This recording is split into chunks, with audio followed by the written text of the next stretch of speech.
Hello everyone. My presentation is on the deep learning architecture applied to sea surface temperature retrieval.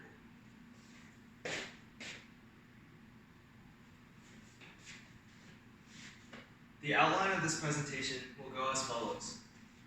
Background of SST, setting up architecture, data preprocessing, training the model, evaluating the model, model prediction and result analysis in the conclusion.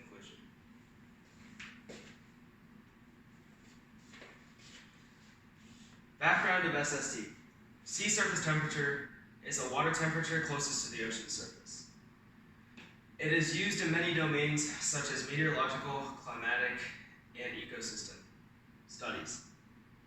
The methods of retrieving SST include dual or split window algorithms, and our objective is to develop a deep learning algorithm that can efficiently retrieve SST without calculating complex functions.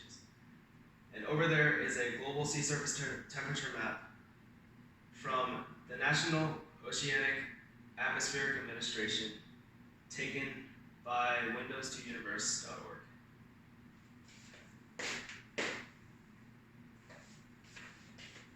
The deep learning architecture consists of the parts input layer, which is all the input data, as many hidden layers, and one output layer.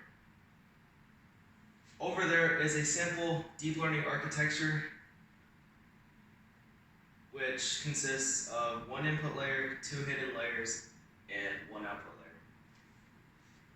The model is used to fit many complex functions, and it consists of many hidden layers and nodes in each hidden layer.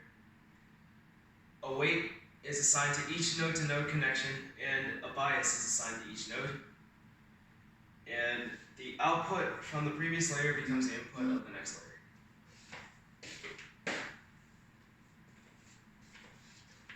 Model training is the iteration process that involves forward and backward propagation. Forward propagation goes through three functions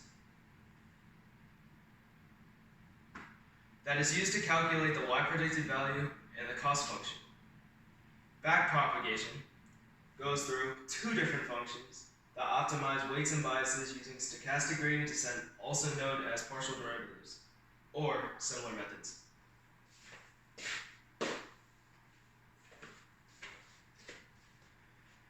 At this stage, we are still pre-processing SST data and satellite data. In this slide, our model is used to fit the simple equation of y equals x1 plus x2 with input ranges between 0 and 1, with two hidden layers, each with 90 nodes and 80 nodes. The model convergence test graph over there is a representation of the mean squared error of this equation on the y-axis and the amount of iterations of this function model. Since the mean squared error converges towards 0, and while the iterations continue to increase, this means that this is a working model.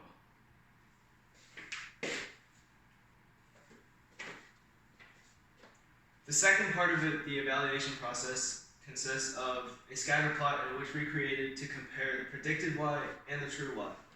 Predicted y on the x-axis and the true y on the y-axis. Predicted y, true y. This plot line is close to the y equals x line, which means that the predicted y and the true y are close and that the residuals between those two values are close to 0. This also tells us that the error is smaller.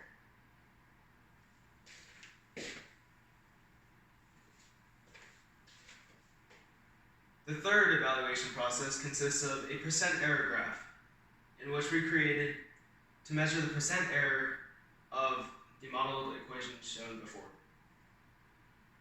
It is the predicted y minus the true y divided by the true y multiplied by 100. Most of the data over there were under 0.1%, which meant the error between the predicted y and the true y is very small.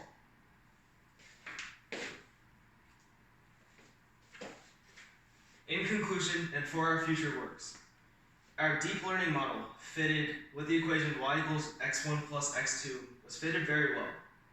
It is ready to fit SST equation and to retrieve SST.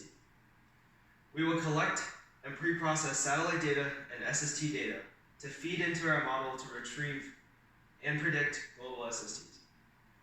We will use presented evaluation methods to evaluate and predict sea surface temperature.